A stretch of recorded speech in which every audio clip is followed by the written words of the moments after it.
კოცნა ტაიმს სკვერზე. განთქმულმა ფოტოგრაფმა ალფრედ ეიზენშტატმა მეზღვაურის და მედდის კოცნის ფოტო 1945 წლის 14 აგვისტოს გადაიღო.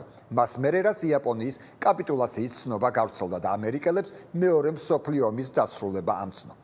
27 აგვისტოს ეს ფოტო ჟურნალმა Life-მა დაბეჭდა. არსებობს ამ კოცნის მეორე ნაკლებად ცნობილი კადრიც. თუმცა რა ხდება? ფოტოგრაფს აზრად არ მოსულია ამ ქალისთვის და კაცისთვის ვინაობა ეკითხა. და სწორედ ამიტომ მომდევნო წლებში ვიღაც ქალები და კაცები ურცხვად ამტკიცებდნენ, რომ ფოტოზე ისინი იყვნენ. თავად ფოტოგრაფმა მხოლოდ ის გაიხსენა, რომ გარშემო ყველა ერთმანეს კოცნიდა.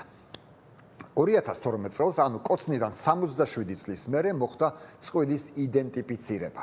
ითქვა, რომ მეზღვაური არის ჯორჯ მენდოსა, გოგონა კი არის სტომატოლოგის თანაშემწე გრეტა ციმერი. ითქვა ისიც, რომ ისინი ერთმანეს არ იცნობდნენ და ეს ნამდვილად სპონტანური კოცნა იყო. ეს ყველაფერი ჯორჯმა და გრეტამაც პირადად დაადასტურეს. თუმცა, აბსოლუტურად ზუსტად მაინც ვერ ამინამბობს, ესენი იყვნენ ნამდვილად ჯორჯი და გრეტა თუ არა.